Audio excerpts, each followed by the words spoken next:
현재 우크라이나 사태로 인한 국제정세 혼란 속 일본의 행보가 심상치 않아 보입니다. 미국과 유럽 등 서방의 제재는 더욱 강해지고 있죠. 일본은 이러한 혼란을 틈타 자국의 이익을 위한 움직임을 시작한 것으로 보이는데요. 어떻게 된 일인지 자세히 알아보겠습니다.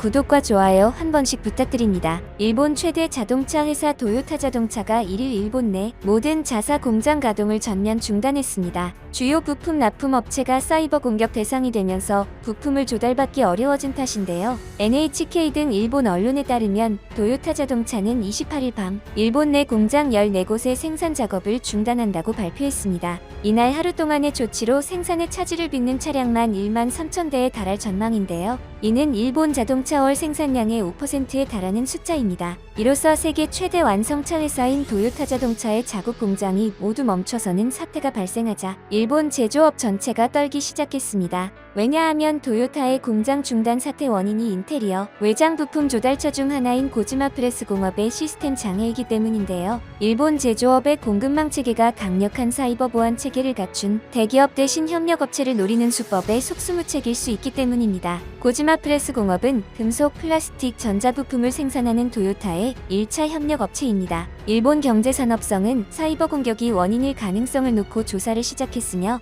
NHK는 국제 해커 집단의 랜섬웨어 공격이 원인이라고 보도했습니다. 한편 토요타는 공장을 재가동할 수 있는 시점을 확인 중이라고 밝혔습니다. 토요타는 2021 개연도 연간 생산량을 930만 대로 계획했지만 이달 들어 850만 대로 하향 조정했습니다. 따라서 일본 사이버 보안 전문가들은 러시아의 우크라이나 침공과 관련해 일본 기업에 대한 사이버 공격이 급증할 것으로 우려했습니다. 특히 사이버 공격에 대한 강력한 방어 체계를 갖춘 대기업을 피해 방어 체계가 느슨한 해외 지사나 협력업체를 노리는 수법이 일반화하면서 일본 제조 대기업들의 약점이 노출됐다고 지적했습니다. 세계 시장을 무대로 활동하는 일본 제조 대기업들은 사이버 공격의 표적이 되기 쉬운 반면 공급망은 세계 각지로 확대돼 있어 방어가 어렵기 때문입니다. 토요타는 1차 협력사만 400개사에 달하는데요. 모든 부품 공급 회사의 사이버 보안을 강화하는 것은 사실상 불가능하다는 게 전문가들의 공통된 견해입니다. 이번에 공격을 받은 고지마 프레스 공업은 토요타와 관계는 깊은 반면 사이버 방어 체계는 상대적으로 취약하기 때문에 표적이 됐다는 평가입니다. 최근에도 토요타를 직접 노리는 대신 토요타의 관계회사를 공격하는 사례가 잇따랐는데요. 지난해에는 토요타 계열사인 토요타 차체가 사이버 공격을 받아 내부 정보가 유출됐으며 다이하스에서도 사내 시스템 서버에서 장애가 발생했습니다.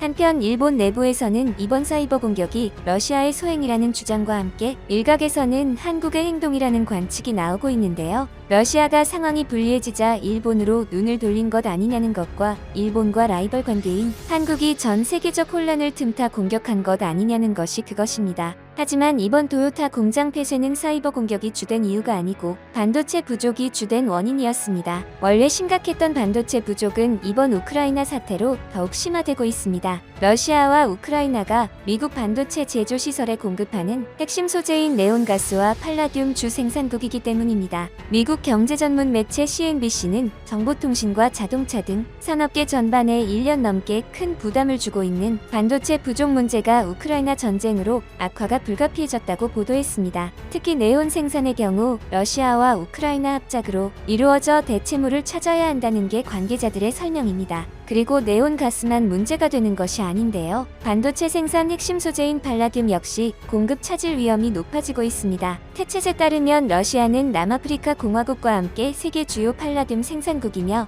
전 세계 수요의 약 33%를 담당합니다. 이에 팔라듐 가격은 귀금속 가격 상승세 속에 장 초반 7% 넘는 급등세를 기록하기도 했습니다. 이러한 반도체 위기는 전 세계적인 문제인데요. 이일 한국 반도체 업계에 따르면 삼성전자와 SK하이닉스는 대체 수입선을 확보해둔 덕에 우크라이나산 반도체 소재 공급에 차질이 생기더라도 3개월 정도는 버틸 힘이 있다는 입장입니다. 이어 당장은 반도체 생산에 차질이 없지만 반도체 소재 가격이 오르고 있고 대체 수입선으로 거래가 몰리는 상황이라 우크라이나 사태가 계속 이어지면 타격을 받을 수밖에 없다고 전했습니다. 이처럼 반도체 부족으로 토요타 공장 중단이 된 일본은 한국이 사이버 공격을 했다며 맹비난을 하고 있는 상황입니다. 한편 일본은 사이버 공격과 우크라이나 사태 등을 보며 방위력 증강 문제를 놓고 들썩이고 있습니다. 특히 아베 신조 전 총리는 나토 회원국 일부가 채택하고 있는 핵 공유 정책을 일본도 논의해야 한다고 주장했습니다. 핵 공유는 미국의 핵무기를 자국 영토 내에 배치해 공동 운용함으로써 억지력을 확대하는 군사 전략인데요. 현재 독일, 이탈리아, 네덜란드, 벨기에, 터키 등 5개국이 핵 공유 태세를 유지하는 것으로 알려져 있습니다. 그런데 대부분 유럽 국가들에 해당하는 이 핵 공유 정책이 과연 일본에도 적용이 될지는 의문입니다. 그리고 일본은 유일한 전쟁 피폭 국가입니다. 그럼에도 아베는 최근 국제 정세를 발판 삼아 유일한 전쟁 피폭 국가인 일본에서 특히 민감한 핵무기 문제까지 건드린 것입니다. 정말 말도 안 되는 주장인 것이죠. 그리고 현재 일본 총리인 기시다 총리는 핵무기 없는 세상을 정치적 과제로 삼고 있습니다. 결국 아베의 주장은 정말 앞뒤가 맞지 않는 주장인 것입니다. 한편 도요타에 이어 과거 일본의 간판 기업이었던 도시바의 경영 혼란이 계속되고 있습니다.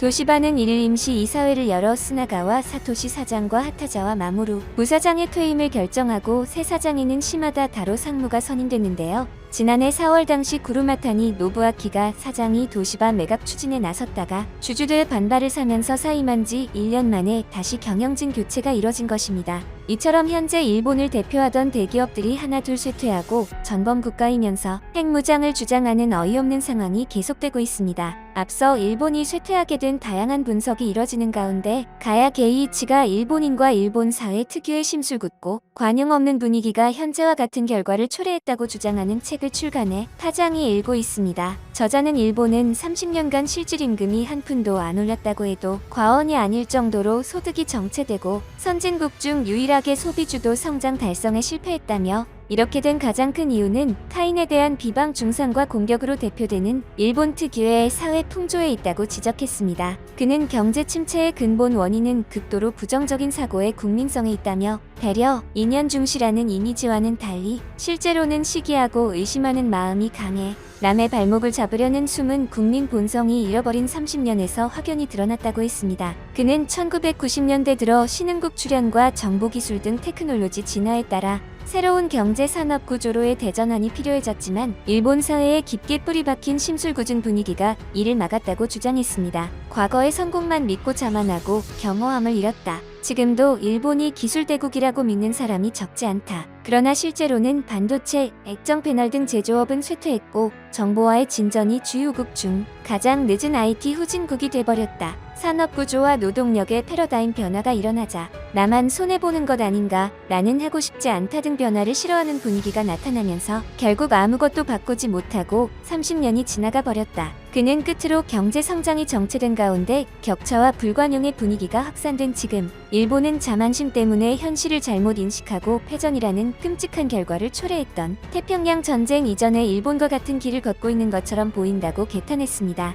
한편 일본은 어제 있었던 문재인 대통령의 3.1절 기념사에 대해서도 날을 세우기 바빴는데요. 일본 측은 문재인 대통령이 2일 제103주년 3.1절 기념사에서 일본은 역사를 직시하고 역사 앞에 겸허해야 한다고 연설한 데 대해 일본의 한국의 국민 감정을 이해하라고 요구한 연설이라고 평가했으며 특히 문 대통령의 임기가 2개월밖에 남지 않아 구체적인 현안을 언급하지 않았다고 지적했습니다. 요미우리 신문과 아사히 신문은 문 대통령이 징용 문제와 위안부 문제 등에 대해 구체적으로 언급하지 않았다고 밝혔습니다. 아사히 신문은 일본에 대해 역사를 직시하고 역사 앞에 겸허해야 한다고 촉구하는 한편 징용과 위안부 문제는 언급하지 않았다고 밝혔고 마이니치 신문은 징용 소송과 위안부 소송에 관한 언급이 없었고 이 문제 해결을 위한 새로운 제안도 없었다고 평가했습니다. 일본 대다수 국민들과 전 세계 사람들이 알지만 일본 정부만 외면하는 사실이 있죠. 한일 관계 문제는 일본의 사과 부재로부터 시작된 것입니다. 3.1운동이 103년이 지난 지금도 일본은 사과는커녕 사도 광산을 세계유산에 등재시키려 하고 있습니다.